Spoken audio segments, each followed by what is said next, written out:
బిందువు ఏర్పడ్డాను. బిందువు అంటే ఏమిటి? మనస్సు. ఆ మనస్సు నిశ్చలం కావాలంటే వాయువుని నిశ్చలం చేయాలి. వాయువు చెలిస్తుంది, మనస్సు చెలిస్తుంది, మనస్సు చెలిస్తుంది, వాయువు చెలిస్తుంది. ఇది తాడుతో దబ్బలం అంటారే, దబ్బలం పోతున్న జాగాలో తాడు ఏమవుద్ది? ఫోల్డింగ్ చేసుకుని వెళ్ళిపోద్ది. అలాగనే వాయువుని నువ్వు ఎప్పుడైతే కంట్రోల్ చేస్తావో మనస్సు నిశ్చలమైపోద్ది. మనస్సు ఎప్పుడైతే నిశ్చలమైందో థాట్స్ లెస్ అయిపోతాయి, ఆలోచన రహిత స్థితి వస్తుంది. దట్ ఈజ్ ధ్యానం. ధ్యానం అన్నది చిన్న పని కాదు. ధ్యానం గురించి మాట్లాడడానికి లేదు. క్రియానుభవం, క్రియలోనూ తనకు వచ్చినటువంటి అనుభవం. ధ్యానం ధ్యేయాకారం. ఏదైతే నువ్వు పొందదావు అనుకుంటున్నావో అది నువ్వు అయిపోవాలి. అహం బ్రహ్మాస్మి, నేనే ఆ బ్రహ్మమనై ఉన్నాను, ఆ బ్రహ్మం నాకంటే వేరుగా లేరు, బ్రహ్మం కంటే నేను అన్యంగా లేను అని అన్య దేవత ఆరాధనలన్నీ కొట్టి బారేశారు. ఇప్పుడు అన్య దేవత అంటే ఏంటంటే అన్యంగా ఆరాధన చేసిన అక్కడ దేవి దేవత అవి ఇవి చేస్తున్నారే, వీళ్ళందరూ ఎగిరిపోయినారు. బృహదారణ్యకోపనిషత్తుల మంత్రంలో ఏం చెప్పారు తెలుసా? అదియో అన్యదేవతాముపాస్తే, తనకంటే అన్యంగా ఒక దేవి దేవత దేవుడు ఉన్నాడని ఎవరైతే ఆరాధన చేస్తారో స దేవానాం, అటువంటి వాడిని దేవతలు యథాపశ్రేవం పశువుగా తెలుసుకుంటారు. అర్థమైంది కదా? ధ్యానం గురించి అందరూ మాట్లాడతారే, మాట్లాడడానికి అనిర్వచనీయం. అది అనుభవంతో కూడుకున్న విషయం. ఇది సుషుమ్నాలోకి వెళ్ళి నాదానుసంధానం జరుగుతుంటే అమనస్క స్థితి వస్తుంది. అర్థమైందే? అమనస్క స్థితి వచ్చినప్పుడు మనస్సు లయమైపోద్ది. సలిలే సైంధవం విద్వత్తు. సలిలం అంటే మంచినీళ్ళు, సైంధవం అంటే ఉప్పు. ఉప్పు తీసుకొచ్చి మంచినీళ్ళు కలిగి పెడితే ఏమైంది? మనస్సు లేదు. దట్ ఈస్ ఏ ధ్యానం. ఎవడికయింది? ఆ ప్రయత్నం చెయ్యాలి. అది ఎవడికి అవుతుందో వాడి అనుభవం. అది అది నోటితో చెప్పేది కాదు. నీరు ఘనీభవించి ఉప్పు అయింది, ఉప్పు తీసుకొచ్చి నీటిలో పెట్టావో అది వేయంగానే కరిగిపోయింది. ధ్యానం ధ్యేయాకారం. నువ్వు ఏదైతే పొందదాం అనుకుంటున్నావో అది నువ్వు అయిపోతున్నావు. అయిపోయినప్పుడు వాడి గురించి చెప్పడానికి ఇంకోటి ఉన్నాడు. అందుకు యోగా చిత్తవృత్తి నిరోధ అంటాడు పతంజలి మహర్షి. యోగం చేస్తూ ఉంటే చిత్తానికి ఉన్నటువంటి వృత్తులన్నీ కూడా నిరోధింపబడతాయి. తదా ద్రష్ట, ఏదైతే దర్శిద్దాం అనుకుంటున్నాడో అదే తాను అయిపోతాడు. భజేత్ భ్రమరకీటకవత్తు. ఆదిశంకరులు వారు చెప్తున్నారు, ఉపమానం చెప్తుంటే ఎక్కడికక్కడ ఇస్తాడు. ఆ పచ్చటి పురుగును పెట్టి లక్కపొట్టు మనం ప్రత్యక్షంగా చూస్తున్నాం. దాన్ని ఇది రోజు వెళ్ళి కందిరీగలు పొడుస్తుంది. కందిరీగలా ఉంటుంది. భ్రమరం అంటే పురుగు, కీటకం అంటే ఆ పురుగు, భ్రమరం అంటే తుమ్మిద. ఆ తుమ్మిద వచ్చి దాన్ని అస్తమానం పొడుస్తూనే ఉంటుంది ముళ్ళుతోటి. దాని బాధను భరించలేక అది ఇది అయిపోతాయి. అలాగనే మనం భయపడి భగవంతుడు అంటూ ఒకడు ఉన్నాడు, రేపు నేడు నా ఉపాధి పోతుంది, పోకపోవడం నేను ఆయనలో పొందాలి అనే తపన ఎవరిలైతే గట్టిగా ఉంటుందో అప్పుడు నిల్చుంటాడు. దేనికి? ఆధ్యాత్మిక విద్యకి నిల్చుంటాడు. ఇప్పుడు భక్తి కుదురుతుంది, జ్ఞానం కుదురుతుంది, ధ్యేయ వస్తువుని పొందుతాడు. భక్తి, జ్ఞానం, వైరాగ్యం 3 ఉండాలి. ఒక పక్షి ప్రయాణం చేయాలంటే దానికి ఎన్ని ఉండాలా? 2 రెక్కలు ఉండాలి. ఒక పృచ్ఛం ఉండాలి, వెనకాల తోక ఉండాలి, 2 రెక్కలు ఉండాలి. అలాగనే ప్రాణం అపానం అన్నటువంటివి ఈ 2 ఇలా వాడుతున్నంత వరకు ఎవడు విశ్రాంతి పొందలేడు, పొందబోడు. ఆ 2 రెక్కలు ముడిసేయాలి. ఇలా ఆడుతున్నంతసేపు దాని ప్రయాణం సాగుతుందా లేదా? ఆ 2 రెక్కలు ముడిసిస్తా, అదే ధ్యానం. ధ్యానం ధ్యేయాకారం. నువ్వు ఏదైతే పొందదాం అనుకున్నావు అది నువ్వు అయిపోవాలా. అది నువ్వై ఉన్నావు. పొందినే అదే నువ్వు అయి ఉన్నావు, పొందకపోయినా అదే నువ్వు అయి ఉన్నావు. కానీ అది నువ్వు అయిపోవాలని అంటే థాట్స్ లెస్ అయిపోవాలా. 2 రెక్కలు ముడిసియాలి. ప్రాణం అన్నటువంటి ఒక రెక్క, అపానం అన్నటువంటి ఒక రెక్క. ఆ 2 రెక్కలు ఏం చేయాలి? ఇక్కడ కలిపియాలి. అందుకు భృగోరు మధ్య శివస్థానం మనస్తత్ర విలీయతే. నీ మనస్సు అక్కడ విలీనం చెయ్యు అని మహర్షులు చెప్పారు. జాతవ్యం తత్పథం తురియం. నువ్వు తెలుసుకోవాల్సింది ఎంతవరకు అంటే తురియము. జాగృత అవస్థలో కంటిలో ఉంటాడు స్వామి, స్వప్నావస్థలో కంఠంలో ఉంటాడు, నిద్రావస్థలో హృదయంలోకి వచ్చేస్తాడు. ఇక్కడికి వచ్చేసరికి నువ్వు నేను ప్రపంచం ఉందా? ఏమీ లేకుండా పోతుంది. అప్పుడు ఏమైతివి? అప్పుడు ఎవరున్నారు? నిద్ర సమాధి స్థితి అన్నారు మహర్షులు. గాఢ నిద్రలోకి వెళ్ళిపోయినావు. అప్పుడు నీకేమైనా ప్రపంచం ఉందా? మనస్సు ఉందా? అట్టి స్థితి జాగృత అవస్థలో రావాలి. ఇది చిన్న పని కాదు. ఇది దాని గురించి మనం చర్చిస్తున్నాం. కానీ చర్చించడం అంటే చాలా దూరం పోవాలి సాధనలోను. అర్థమైంది కదా? అందుకే ఆర్యులు ఏమంటారంటే దృఢపడాలంటే సాధన చేయాలి. సాధన యోగా చిత్తవృత్తి నిరోధ, చిత్తానికి ఉన్న వృత్తులన్నీ నిరోధింపబడాలి. అదే యోగానుశాసనం అంటారు పతంజలి మహర్షి. నేను యోగాన్ని గురించి శాసిస్తున్నాను. ఏం చెప్తాడు అతను? ముందు యోగానికి చిత్తానికి వృత్తులు నిరోధింపబడాలని 2వ సూత్రంలో చెప్తున్నారు. మొదటి సూత్రంలో ఏమంటున్నారంటే నేను యోగం గురించి శాసిస్తున్నానంటే భగవతత్వాన్ని పొందడం కొరకు నేను చెప్తున్నానని పతంజలి సూత్రాలన్నీ అదే చెప్పుకెళ్తాయి. రెండవది ఏంటి? యోగా చిత్తవృత్తి నిరోధ, చిత్తానికి ఉన్న వృత్తులు నిరోధింపబడాలి. మూడవది ఏంటి? తదా ద్రష్ట, ఏదైతే నువ్వు దర్శిద్దాం అనుకుంటావు అది నువ్వు అయిపోవాలి. మూడవది ఏంటి? ఆసనము, యమము, నియమము, ఆసనము, ప్రాణాయామము, ప్రత్యాహారము, ధారణ, ధ్యాన, సమాధి. ఆయన అంచెలుగా చెప్పాడు. మనం ముందు ఏం చేయాలి? యమాన్ని ఆచరించాలి.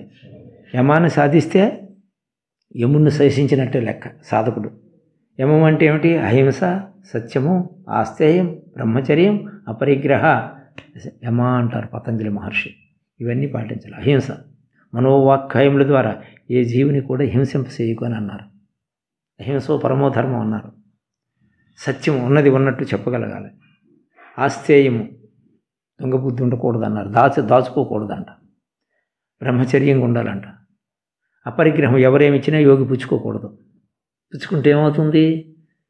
దాత తాలూకాని నేను వాళ్ళకి పోతుంది. వీడి తపస్సులో వాటాలో పనిచేసుకుంటారు. అందుకు పరిగ్రహించకూడదన్నారు. అందుకు ఏంటంటే యమాన్ని సాధించాలి. ముందు యమము పాటించాలి. నియమం అంటే ఏంటి? రెండోది స్వాధ్యాయ సంతోష ఈశ్వర ప్రణిధానాన్ని నియమము అన్నాడు. తపస్సు చేయాలి, నిరంతరం అదే పని చేయాలి. అర్థమైందా? ఒడిసిలో రాయేసి తిప్పుకుంటున్నట్టు మన లక్ష్యం ఎప్పుడు కూడా పరమాత్మ అందే ఉండాలి. మనం కాసేపు సాధన చేస్తున్నాం. రామాయణం గురించి, ప్రపంచ లోకాభిరామాయణం గురించి ఎంతసేపు వెచ్చిస్తున్నాము? ఎక్కడ ధ్యానం కుదురుతుంది? నీకు థాట్స్ లెస్స ఎక్కడైపోతాయి? మంచిది ఏంటంటే నిరంతరం. అది ఉత్తమ సాధకుల తాలూకా లక్ష్యం. వాళ్ళు ఎప్పుడు భయపడతారు. ఎందుకంటే రేపు నేడు మృత్యు వచ్చిన వాళ్ళు కబలించేస్తుంది. ఆ లోపునే నేను పొందవలసింది నేను పొందాలి అని ధ్యేయం పెట్టుకోవాలి. అప్పుడు ధ్యానం అంటే ఎక్కడ ఉండిన మాట మనం మాట్లాడుతున్నాం? లాస్ట్నే మాట్లాడుతున్నాం. ఎలాగవుద్ది? మొదటే పునాది లేదు, ఫౌండేషన్ లేదు, ఉట్టుకే ఎగనమ్మ స్వర్గానికి ఎగుతుంది. అందుచేత ఏంటంటే నియమం అంటే స్వాధ్యాయ ఈశ్వర ప్రణిధానాన్ని స్వాధ్యాయనం చెయ్యాలి, తపస్సు చెయ్యాలి. మనస్సింద్రియాన్నించి ఏకాగ్రం పరమంత ఇంద్రియాలన్నిటినీ మనసులో ఏకం చేసి నిరంతరం ఆత్మావలోకం చెయ్యాలి. స్వాధ్యాయనం అంటే నేనెవడిని, సృష్టి ఏంటి, భగవంతుడు అంటే ఎవరు అధ్యయనం చెయ్యాలి, విచారణ చెయ్యాలి. ఈశ్వర ప్రణిధానాన్ని ఈశ్వరుడికి సరెండర్ అయిపోవాలి. ఈ విశ్వంలో ఒక చైతన్యం నడిపిస్తుంది. ఆ చైతన్యానికి అణిగి పంచభూతాలు, గ్రహాలు, గోళాలు అన్నీ పనిచేస్తున్నాయి. కాబట్టి ఇందులో నేను అన్నటువంటి వాడు ఒకడు నేను వచ్చాను ఈ శరీరంలోకి. వాడు ఎవడు? నేనెవడిని. నేనెవడు? ఈ శరీరం ఏమిటి? ఈ రామాయణం అంతా విడదీస్తే ఉన్నది వాడే నేనే వాడు. వాడికి నాకు భిన్నత్వం లేదు. ఏకత్వం అనుభవించాలి కదా. ఇప్పుడు భిన్నత్వం ఉంది. నేను జీవుడు, నా ఉపాధి, నా జాతి, నా మతం, కులము, వయోభేదం, లింగభేదం అన్నీ మనసులో పెనవేసుకుని ఉన్నాయి. ఎక్కడ ధ్యానం కుదురుతుంది చెప్పు? నాది అంటున్నావు. ఈ దేహం నీదే. ఇది ఒక అద్దె కొంప. దీనిలో 4 రోజులు ఉంటాం, పోతాడు. వెళ్ళిపోయే ముందే తెలుసుకోవాలి మర్యాదగా. దేహం పసితీతి పశువు అన్నారు. ఈ దేహమే నేను అనుకున్నవాడు పసివి అని అన్నారు. దేహంలో విలక్షణంగా ఉన్నవాడు నేను, కానీ దేహం మాత్రం ఇది నా దేహము అని అన్నాము. అంటే నేనెవడన్నా ఉన్నానా లేనా అంటే నా సంగతి మరి నాకు తెలియదు. అంటే దేహాన్ని చూసే నేను అనుకుంటున్నాను. చేత పొరపడుతున్నావు. ఎందుకంటే నీవెవడవో నువ్వు తెలుసుకొని అంటున్నారు, కరెక్టే. కానీ తెలుసుకోవాలంటే ఏం చేయాలి? లోపలికి వెళ్ళాలి, స్వాధ్యాయనం చెయ్యాలి, ఈశ్వరుడికి సరెండర్ అయిపోవాలి, సంతోషంగా ఉండాలి, దుఃఖానికి గురి కాకూడదు. ఎప్పుడైతే రాగద్వేషాలు ఉండి మనిషి నీ మీద నాకు కిట్టకపోతే బాధ వస్తుంది, నేను మీకు కిట్టకపోతే బాధ వస్తుంది. ధ్యానంలో కూర్చుంటే ఇంకే ధ్యానం జరగదు. అనురాగం దేని మీద ఉండకూడదు, ద్వేషం అంతకంటే ఉండకూడదు. ఈ అనురాగం చేతే ఆ దశరథుడు చనిపోయాడు కదా. పుత్ర వ్యామోహం చేత రాముడి మీద ఉన్నటువంటి అనురాగం చేత ఆయన అడవులకు వెళ్ళాడు, ఈయన చచ్చిపోయాడు. ఆయన ఏమైనా చంపేశారు? అనురాగం చంపేసింది. అంటే దేని మీద అనురాగం ఉండకూడదట యోగికి, దేని మీద కూడా ద్వేషం కూడా ఉండకూడదట. రాగద్వేషాలు విడిచిపెట్టాలి ముందు. ఆ రాహుకేతువులు అన్నటువంటి సూర్యచంద్రులు పట్టేస్తున్నాయి. రాహుకేతువులు అన్నటువంటి రాగము ద్వేషం అన్నటువంటివి రాహుకేతువులు. ఈ సూర్యుడిని చంద్రుడిని పట్టేసి మనల్ని పీడిస్తున్నాయి అని అహర్నిశలు బాధిస్తూనే ఉన్నాయి మనకి. అందుచేత తపస్వాధ్యాయ ఈశ్వర ప్రణిధానాన్ని నియమ. మూడవది ఏంటి? యమము, నియమము, ఆసనము. మూడవది స్థిరసుఖమాసనం అన్నారు పతంజలి మహర్షి. స్థిరంగా ఎక్కువసేపు కూర్చోగలిగినటువంటి ఆసనాన్నే తీసుకోమన్నారు. నీకు ఏది సులువుగా ఉంటుందో ఎక్కువ కూర్చోగలుగుతావు దాన్ని ముందు అభ్యసించన్నారు. స్థిరసుఖమాసనం అన్నారు కానీ ఈ ఆసనం వేయని చెప్పలేదు.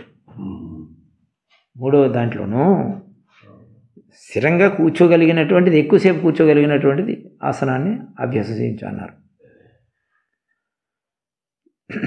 యమము, నియమము, ఆసనము. నాలుగవది ఏంటి? ప్రాణాయామం. ప్రాణాయామం అంటే ఏమిటి? ప్రాణ ప్లస్ ఆయామం. ప్రాణాయామం. ప్రాణం ఎక్కడ పుట్టింది? ఇప్పుడు చాలామంది ప్రాణాయామం అంటే అనులోమ విలోమం చేస్తారు, అది ప్రాణాయామం అంటారు. కొంతమంది కపాలభాతి ఇవి చేస్తారు, అది ప్రాణాయామం అంటారు. కొంతమంది శీతకారి ప్రాణాయామం, అనేకమైనటువంటి ప్రాణాయామాలు చేస్తారు. ఇవన్నీ ప్రాణాయామమా? ప్రాణం లోపల ఉందా బయట ఉందా? లోపల ఉన్న ప్రాణాన్ని ఏం చేయాలి? దాని ఉత్పత్తి స్థానానికి తీసుకెళ్ళాలి. అది ఒక్క సిద్ధ విద్య తప్పితే ఇంకొక మార్గం కానే కాదు. ఇవేవి ప్రాణాయామాలు కాదే కాదు. ఎందుకు అంటే ప్రాణాయామం అనేస్తారు. హఠయోగంలో సహస్ర కుంభకాలు ఉన్నాయి. హఠయోగ ప్రదీప్తిలో సహస్ర కుంభక ప్రాణాయామంలో అనేక విధాలు ఉన్నాయని చెప్పారు. దీంట్లోనే ఏంటంటే ప్రాణాయామం అంటే లోపల ఉన్న ప్రాణాన్ని, ఆయామం అంటే దీర్ఘించుట పొడిగించుట. ఒక వృత్తం ఉంది, 0, ఇక్కడికి వచ్చి ఆగిపోయింది. ఇదేంటి అయింది? అర్థమైంది. ఇది డార్క్నెస్. జీవ ఎక్కడి నుండి వచ్చాడు? పూర్ణుల నుంచి వచ్చాడు. పూర్ణుల నుంచి ఎక్కడున్నాడు? అమావాస్యలో నిల్చున్నాడు. దట్ ఈజ్ ఏ జీవ. ఇప్పుడు వీడేం చేయాలి? మళ్ళీ పూర్ణంలోకి వెళ్ళాలి. అదే యోగం. యోగం అంటే కలయిక. ఎచ్చట నుండి వచ్చితివో అచ్చటకేగుట ప్రాణికోటికి నైజం అన్నారు. ఎక్కడైతే పుట్టాడో మళ్ళీ అక్కడికి వెళ్ళిపోతున్నాడు. దాన్ని ఏమన్నారు? మరణము అన్నారు. మరణం అంటే ఏమిటి? వెళ్ళిపోయాడని అర్థం. వాడు చావడం, ఇది పోతుంది. ఇందులో వాడు ఉన్నంత వరకు ఇది చక్కగానే ఉంటుంది, దీని కార్యక్రమాలన్నీ నిర్వర్తిస్తుంటుంది. వాడు విడిచిపెట్టిన తర్వాత కన్నుండి చూడలేడు, చెవుండి వినలేడు, నోరుండి మాటలేడు, కాలుండి నడవలేడు. ఎవడు పోయాడు ఇప్పుడు? నేను వెళ్ళిపోయాడు. ఆ నేనయే పరమాత్మ. అది ఇప్పుడు జీవాత్మ అనే భ్రాంతిలో పడి ఈ దేహాన్ని నేను అనుకొని ఈ బాధలన్నీ అనుభవిస్తున్నాడు. దీన్ని ఏమన్నారు? విష సర్కిల్ అన్నారు. మనం ఇప్పుడు ఏ సర్కిల్లోనున్నాము? విష సర్కిల్లోనున్నాము. ఇప్పుడు ఎక్కడికి వెళ్ళాలి? అమృత సర్కిల్లోకి వెళ్ళాలి. అమృత సర్కిల్ ఎక్కడుంది? ఇక్కడి నుండి ఇక్కడ ఉంది. విష సర్కిల్ ఎక్కడుంది? ఇక్కడి నుండి ఇక్కడ ఉంది. అయినే దక్షిణే ప్రాప్తి ప్రపంచాభిముఖంగత. ప్రపంచాభిముఖులయ్యి అహంకార అభిమానైన అహంకారము అభిమానం కలిగింది. జీవస్యాది సదాశివ. జీవుడు సదాశివుడట. జీవుడు కాదు, సదాశివుడేను. అయితే ఇప్పుడు సదాశివుడు అని తెలియాలంటే ఏం చేయాలి? ఉత్తరాభిముఖోపోత్వ, ఉత్తర వైపు వెళ్ళాలి. ఇక్కడ నుండి ఇది ఉత్తర, ఇది దక్షిణాయనం. అంటే ఉత్తరాయణంలో ఎవడైతే విడిచిపెడతాడో ప్రాణాన్ని వాడు మోక్షానికి పొందుతాడని చెప్పారు. ఉత్తరాయణం అంటే ఇక్కడ భౌతికంగా లెక్కేసేది సంక్రాంతి నుండి ఉత్తరాయణమని, ఆవిడ పోతే ఉత్తరాయణంలో పోయాడని అంటారు. అది ద్వైతం. ఇది అద్వైతంలో దాని అర్థం ఏంటంటే ఉత్తర అంటే ఊర్ధ్వమునకు, దక్షిణ అంటే కింది ముఖంగా. అయనే దక్షిణే ప్రాప్తి దర్శన శ్రవణ ఇది వాసనలో ప్రబలమైపోయి బయట ప్రపంచంలోకి వచ్చేసాడు. వాసనలు ప్రబలమైపోయినాయి. విష సర్కిల్లో పడ్డాడు. ఈమె నా భార్య, వీళ్ళు నా పిల్లలు, నా తోట, దొడ్డి, నా దేహం, నా ఉద్యోగం, నా సద్యోగం. ఉదయం లేచింది పుట్టిందాదిగా చచ్చిన వరకు ఏం చేస్తున్నాడు మానవుడు? నా దేహం అంటే ఈ దేహం నేను అనుకుని దీనికి సంబంధ బాంధవ్యాలు ఏర్పాటు చేసుకొని సాలిపురుగు తన నాభిలోంచి, ఊర్ణ నాభి పైదిన అన్నారు, నాభిలోంచి ఒక జీట పదార్థాన్ని తీసి పొట్టు వెళ్ళేస్తుంది. ఎంతసేపు తక్కువలోనే వెళ్ళేస్తుంది, తక్కువ టైంలోనే. సాయంత్రం చూస్తే ఎటు పడుతుంది, తెల్లారంటే సాలిపట్టు తయారైపోద్ది. ఊర్ణ నాభి పైది. అలాగే ఈ సంసారాన్ని ఎవడు అంటించుకున్నాడు? ఎవడు పెట్టుకున్నాడు? మనకు మనమే పెట్టుకున్నాం. ఇప్పుడు ఏం చేస్తున్నాము? ధ్యానం కావాలంటున్నాం. ఎవరిని ధ్యానం చేయాలి? భగవంతుడిని. అసలు భగవంతుడు అంటే ఎవరు? ఎవరో తెలిసి కదా భగవంతుడిని ధ్యానం చేయాలి. మరి ఏది తెలియకుండా గుడ్డిగా ధ్యానం అంటే ఎలా కుదురుతుంది? ఎవరిని ధ్యానం చేయాలి? ధ్యానం అంటున్నారు ప్రతి ఒక్కరు. ఎవరిని ధ్యానం చేయాలి? పిల్లలు ధ్యానం చేయాలా? భార్యకు భర్త ధ్యానం చేయాలా? భర్త భార్యను ధ్యానం చేయాలా? దేని ధ్యానం చేయాలని? కనిపిస్తున్నది ఏది కాదు కదా, మ్యాటరే కదా, పదార్థమే కదా. మరి దేని ధ్యానం చేయాలి? అది కనపడదు. కనపడింది నీకు ధ్యానం చేయాలని అంటే థాట్స్ లెస్ అయిపోవాలి. ధ్యానం ధ్యేయాకారం అన్నారు. సగుణారాధన చెయ్యాలి. సగుణం అంటే ఏమిటి?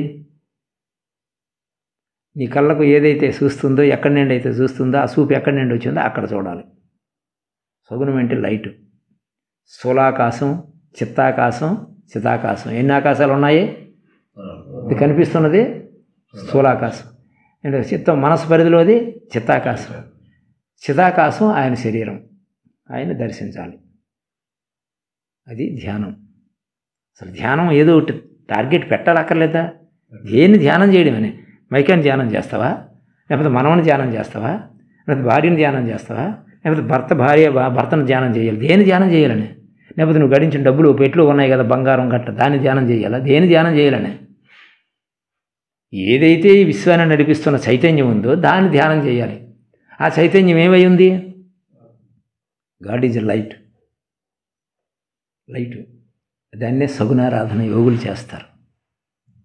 దాన్ని అసతోమా సద్గమయ, తమసోమా జ్యోతిర్గమయ, మృత్యోర్మా అమృతంగమయ. ఇప్పుడు అక్కడ ఏముంది? నేతాజీలే. అదేంటది? లైట్. మనంతా ఉన్నామా లేదా? లైట్ తీసి ఆ లైట్ తలుపులేసి ఇప్పుడు ఎవరు చెప్పగలరా? భీమేశ్వరరావు చెప్పగలరా? ఎందుకు చెప్పలేరు? లైట్ లేదు, డార్క్నెస్, చీకట్లోకి వచ్చాం. లైట్ అయ్యి మరి ఇప్పుడు ఏంటి, ఎవరేంటి అన్నది వివరం తెలిసిందే లేదా? That is God. అది ధ్యానం చేయాలి. God is light. సైన్సిస్టులు మహామేధావులు కూడా ఒప్పుకున్నారు. ఆ లైట్ని దర్శించాలి. మనోహం జ్యోతి, మనోహం విష్ణు, వాయువాహన వాయువే వాహనం ఆయనకు. ఆ వాయువే వాహనం కాబట్టి పక్షి వాహనారూఢుడు అన్నారు. ఎవరు? పరమేశ్వరుడు. గరుత్మంతుడు వాహనం అన్నారు. పక్షి అంటే ఏమిటి? 2 పక్షములు కలిగింది, 2 రెక్కలు. ప్రాణం అపానం అన్నారు, 2 రెక్కలు. వాటి ద్వారా ప్రయాణం చేస్తున్నాడు. మహావిష్ణువు ఆ మధ్యలో ఉన్నాడు. అందుకు మనోహం జ్యోతి అన్నారు, మనోహం విష్ణువు అన్నారు. ఆ లైట్ని రాబట్టుకోవాలి. ఆ లైట్నే మనం ఆరాధన చేయాలి. దాన్నే సగుణారాధన అంటారు. మనం ఏదో విగ్రహాలు పెట్టి మొక్కుకోవడం అన్నది కాదు. ఇదంతా జడ పదార్థం, చైతన్యం. లైట్ ఉంది. ఆ లైట్ని మనం ధ్యానం చేయాలి. God is a light. మనం ఇప్పుడు ఎక్కడికి? యమము, నియమము, ఆసనము, ప్రాణాయామం. ప్రాణాయామం ఎవరు చేయలేదు. మా గురువుగారు అనేవారు, ఉబ్బసొచ్చినోడు అదేనట్టు ప్రాణాయామం అనేవారు. ఉబ్బసొచ్చినోడు ఆయాసం ఉంటుంది కదా, మబ్బు వస్తే అదే ప్రాణాయామం అని ఆక్షేపించేవారు శిష్యుల్ని. ఎందుకు అంటే పౌరుషం రావాలని. ఇప్పుడు పాముంది, వాడు స్వరం ఊది దాన్ని పొడుస్తుంటే ఏముంది, బుస్సు అని లెగుస్తుంది. అలాగే వారు ఏమనేవారంటే, ఉబ్బసూచనలో ఊది ప్రాణాయామం అది అవుద్రా అని అనేవారు. ఉండుండే ఎందుకు పోటు పొడిచేవారు శిష్యులకి. ఇప్పుడు పౌరుషం రావాలని పోటు పొడితే అప్పుడు వాడు తెలివి కలిగిన వాడు మేలుకుంటాడు. గురువుగారు ఊదరా, ఊదితే విషయం బయట పడిపోద్దని అనేవారు. అదే ఎవడికి తెలుస్తుంది? వాడు ఊదితే కదా. ప్రాణాయామం అన్నటువంటిది అన్నిటికీ ముడిపడి ఉంది. ఇటు ప్రకృతికి, అటు పరమాత్మకి. ప్రాణం లేకపోతే ఏమీ లేదు కదా. ప్రాణో హి విష్ణు, ప్రాణో హి బ్రహ్మ, ప్రాణో హి రుద్ర, సర్వం ప్రాణమయం జగత్. విష్ణు మలయాళంలో చెప్పారు. ప్రాణో హి బ్రహ్మ, ప్రాణమే బ్రహ్మము. అది కిందికి దిగి వచ్చింది, తమోగుణం కలిగింది. ఆ తమోగుణం చేత ఈ కార్యక్రమాలన్నీ చేస్తున్నాడు మానవుడు. తమోగుణం చాలా నికృష్టమైనటువంటిది. సృష్టిలోకి వస్తాడు కానీ దీన్ని విడిపడ్డం వాడికి తెలియదు. పద్మవ్యూహం భేదించుకొని వెళ్తాడు అభిమన్యుడు, కానీ లోపలికి వెళ్ళిపోతాడు, కానీ భేదించుకొని రావడం మాత్రం వాడికి తెలియదు. అలాగే సంసారంలో సాధకుడు దూరిపోతాడు, కానీ దాన్ని మళ్ళీ భేదించుకొని రావడం అన్నదే అభిమన్యుడిలాగా అందులో చేస్తాడు. సాలిపురుగు మచ్చు పూర్ణనాభి తన నాభిలోంచి జిగిటి పదార్థాన్ని తీసి పట్టుకుంటుంది. క్రిములు వస్తే కట్టుకుని తినడానికి ఎగురుతుంది, ఇది తెగిపోద్ది, ఫినిష్. ఇదేదో రోజు తెగిపోద్ది. మరి ఇంకేటి ధ్యానం చేస్తాం మనం? చేస్తే ధ్యానం అన్నటువంటిది చాలా పెద్ద విషయం. అది 7వ అంగం. చాలా త్యాగం చెయ్యాలి. అర్థమైంది కదా? చాలా తక్కువగా భోజనం చేయాలి, ఎక్కువ మాట్లాడకూడదు. యోగం చేసేవాడు, యోగం లేకుండా ధ్యానం కుదరదని ఎవరికి తెలియదు. పెద్ద పెద్ద బడా స్వామీజీలు కూడా మోసపోతున్నారు. అర్థమైందా? హిమాలయం నుండి మొన్నను ఒక స్వామి వచ్చాడు, 47 వయసు, బ్రహ్మచారి. అన్నీ తిరిగాడు. తిరిగి ఇక్కడ యోగం నేర్చుకొని వెళ్ళాడు. ఇక్కడ ఉంటాను స్వామి అన్నాడు. వండిన వాళ్ళు లేరు స్వామీజీ అని చెప్పి 3 రోజులు ఉండండి వెళ్ళండి అంటే ఇప్పుడు మహావతార బాబా గుహకు 150 కిలోమీటర్ల దగ్గరలోనే ఉన్నాడు. అర్థమైంది కదా? అలాగే స్వరూపానంద అని చెప్పేసి అంతకుముందు మన కరోనాలోనే వచ్చాడు. అయితే వీళ్ళంతా తిరుగుతున్నారు స్వామీజీల వెంబడ. కానీ ధ్యానం అన్నది కుదరకే తిరుగుతారు, కుదిరితే తిరగరు. విషయం తెలిసినటువంటి వాడు ఆగిపోతాడు, విషయం తెలియని వాడు తిరుగుతుంటాడు. అర్థమైంది కదా? విషయం తెలిసిన తర్వాత ఎందుకు తిరుగుతావు? నీకు కావలసిన వస్తువు నువ్వు పొందుతున్నావు, నువ్వు ఎక్కడ చేరుకోవాలి అక్కడ చేరుకుంటున్నావు, అది ప్రయాణం సుగమంగా ఉంది అయినప్పుడు ఎందుకు తిరగాలి? నాస్తి ధ్యానం వినా యోగము, యోగం లేకపోతే ధ్యానం కుదరదు అని చెప్పారు. అందుకు without yoga no energy, without energy no salvation. How to create mental energy, brain mature అయ్యే విద్య యోగము. ఎప్పుడైతే లోబైలు నువ్వు శుద్ధి చేస్తావో రాపిడి వల్ల, అంతర్మథనం వల్ల, ఆ శుద్ధి అయిందల్లా వాత, పిత్త, కఫాలు, కొలెస్ట్రాల్, వొమిట్, వాటిని బయటికి పంపించేటప్పుడు ఈ సీటు మీద నేను కూర్చున్నాను, మీకు స్థానం ఉందా? నేను లేచిపోతే ఖాళీ అయింది కాబట్టి ఇంకోటి కూర్చోవచ్చు.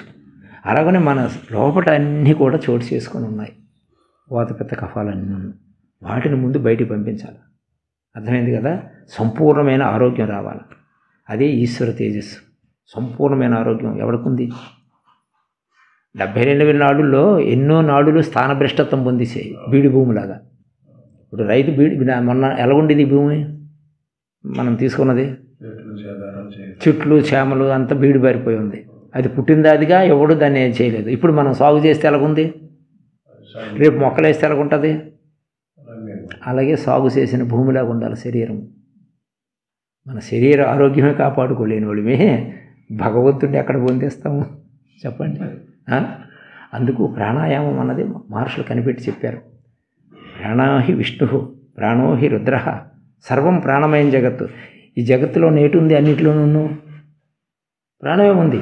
ప్రాణం లేకపోతే సృష్టి ఏమవుద్ది? పీనుగు పెంటలైపోద్ది, అంతే కదా? శవమైపోద్ది. ప్రాణం లేకపోతే జీవులన్నీ నిర్జీవులు అయిపోతాయి. చెట్టులో ప్రాణం లేకపోతే దానికి ఆకులు, అలంలో కొమ్మలు, రెమ్మలు ఉంటాయా? మనిషిలో ప్రాణం లేకపోతే, తిరుగుతున్నారు, సంచారం చేస్తున్నారు జీవుల్లో ప్రాణం లేకపోతే ఏమవుద్ది? అందుకు ప్రాణోహి బ్రహ్మ, ప్రాణోహి రుద్ర, ప్రాణోహి బ్రహ్మ విష్ణు అన్నారు. ప్రాణమే విష్ణు, మలయాళంలో చెప్పారు ఈ విషయాన్ని. ప్రాణమే బ్రహ్మ, ప్రాణమే విష్ణువు, ప్రాణమే రుద్రుడు, సర్వం ప్రాణమయం జగత్ అన్నారు.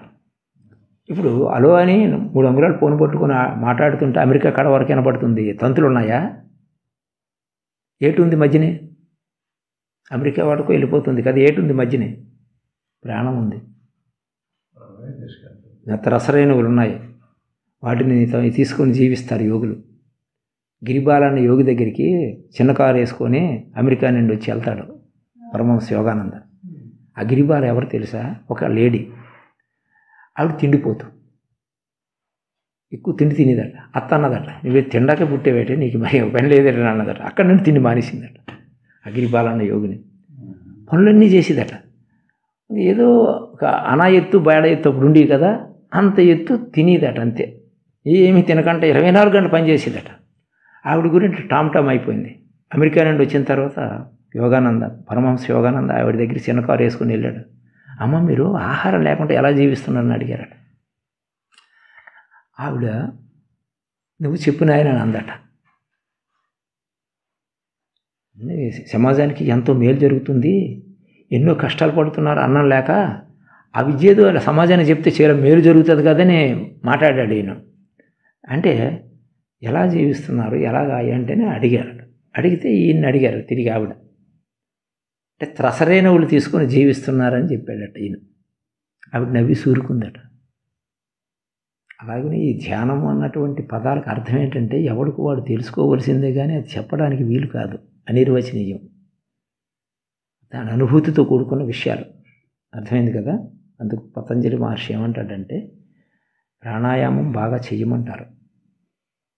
ప్రాణంలోనే అన్నీ పట్టుకోవాలి. ప్రాణం ఎప్పుడైతే వశమైందో అన్ని ఇంద్రియాలు మనస్సు వశమవుతాయి. ప్రాణం పట్టుకోలేదు కదా, ఇంద్రియాలు కళ్ళెం లేని గుర్రంలాగా పరిగెడుతుంటాయి. అందుకు ప్రాణాయామము ప్రత్యాహారము అంటే చేస్తున్న దానిని విడవకుండా చేస్తుంటే ప్రత్యాహారం అవుతుంది. ప్రాణాయామం చేసింది ఆపకుండా చేస్తూనే ఉండాలి. ప్రత్యాహారం. ధారణ అంటే చేసింది నిరంతరం చేస్తుంటే ధారణాది యోగ దారి రింగిన యోగి మేరువందు చేరి మేను మరసి తాను ఎనడి తలపేమ ఎనులేక విశ్వదాభిరామ వినిర్వేమ. ఆయన అనుభవం చెప్పిన విషయం ఈ పద్యం. ధారణ యోగం అన్నారు.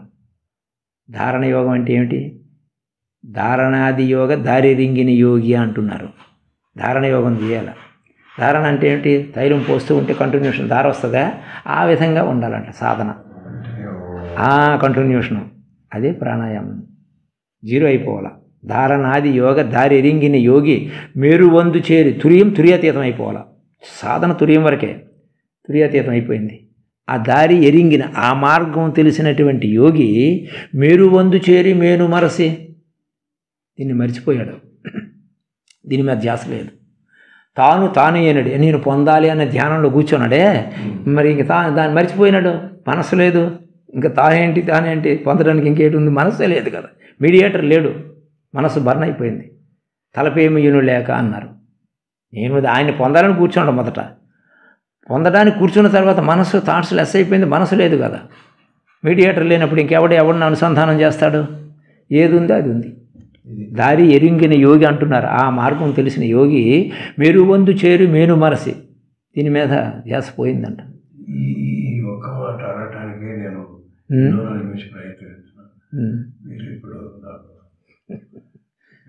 అది ఆయనే అది ఎప్పుడో వస్తుంది అంటే ఎప్పుడూ వస్తుంది. మీకు కర్మఫలము విముక్తి అయితే వస్తుంది, లేకపోతే రాదు.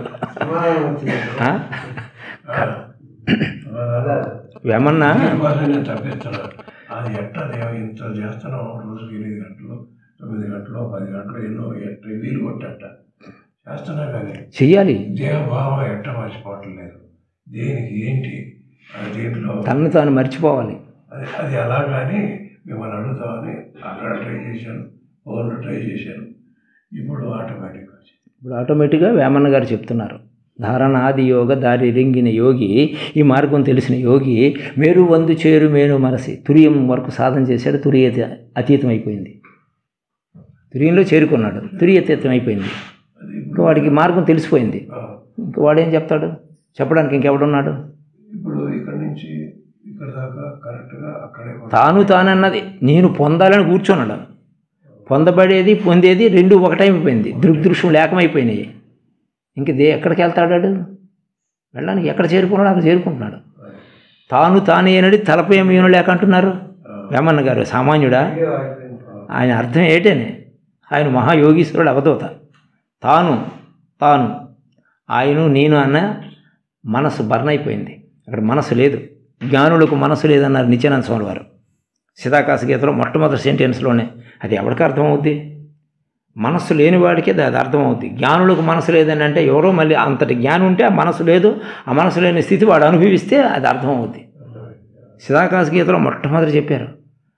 దానికి సత్యసాయిబాబా భక్తుడు ఒక అతను గంగిశెట్టి సీతారామయ్య అని ప్రిన్సిపల్, ఆయనకు ఇస్తే నాకేంటి ఇది అర్థమవుద్దని అన్నాడు మొట్టమొదటి సెంటెన్స్ చూసి. అంచేత ఏంటంటే ఇలాంటి విషయాలన్నీ కూడా అనుభవంలో తెలుసుకోవాల్సినటువంటి విషయాలు. అంచేత పాపం మనం అతన్ని అడిగినే ఆయన అనుభవం ఆయన పొందుతాడు, మన అనుభవం మనం పొందుతున్నాం. కానీ విషయం అక్కడ ఏంటంటే యోగం మినహా మీకు ధ్యానం కుదరదు. చాలామంది అక్కడే మోసపోతున్నారు. అర్థమైంది కదా? నాస్తి ధ్యానం, నీకు యోగం వినా అన్నారు. యోగం తెలియకపోతే ధ్యానం కుదరదనేశారు. అందుకు ఆ రోజు మహర్షులు కూడా మంత్రాలు తంత్రాలు చేసి అగ్నిహోత్రాలు చేసి జంతు బలులు ఇచ్చి ఆత్మసాక్షాత్కారం పొందక ఫెయిల్ అయిపోయినారు. మీకు అర్థమైంది కదా.